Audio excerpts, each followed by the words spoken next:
Time for Countdown's number 2 story. Tonight's worst persons in the world. The bronze to Minnesota Congresswoman Michelle Bachmann, who has announced that she has been appointed to the House GOP's new American Energy Solutions Group. Ms. Bachmann's expertise on this topic seems to be limited to her statement last week that, quote, there isn't even one study that can be produced that shows carbon dioxide is a harmful gas. There isn't one such study because carbon dioxide is not a harmful gas. It is a harmless gas. Carbon dioxide is natural. It is not harmful. By appointing her to this group, Republicans may be acknowledging that there are enough emissions coming out of Michelle Bachmann's mouth to serve as a new source of gas, or at least wind power. Our runner-up, Brian Kilmeade of Fix News. This is quite possibly the dumbest argument ever given voice to on national airwaves about John McCain and torture. He should not be allowed to talk on torture because he is clearly somebody who went to unspeakable pain and punishment. What do you mean he shouldn't be allowed to talk? She has an opinion like everybody else. He represents the state of Arizona. But he was tortured.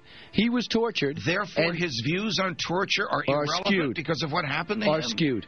I think his views are particularly telling. But what do you think? He's going to be pro-torture after he's been through it? He's not going to be pro-torture. And plus, I don't think this is torture. So you're saying, Brian, that the conclusions of a victim of torture might be neither accurate nor reliable? But our winner is Billo the Clown.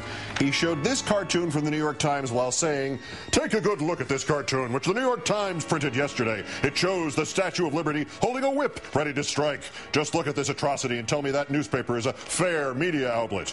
The two men responsible are Times publisher Arthur Sulzberger Jr. and editor Bill Keller. These guys are on a jihad to define America as a gulag nation, a country that tortured helpless captives. The Times is aided and abetted by General Electric CEO Jeffrey Immelt and NBC boss Jeff Zucker, who allow their commentators to push a hateful far-left agenda.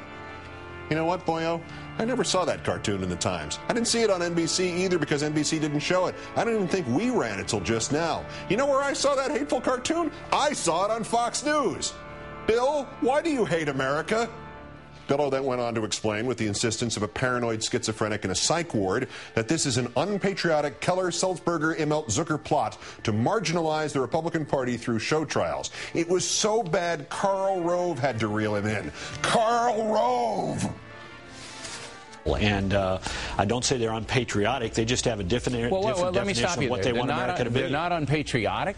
When you're going to have pictures being released in the next few days of criminal investigations into wrongdoing by Americans, which happened, and they're going to flood all over the world. Well, who's going to be in danger there? That's going to heighten the danger for every American troop overseas, every American diplomat, and every American tourist. And you're saying these men aren't unpatriotic, Mr. Rove? I'm not saying they're not doing this because they're unpatriotic. They're doing this because they want to achieve a goal for America that I fundamentally disagree with.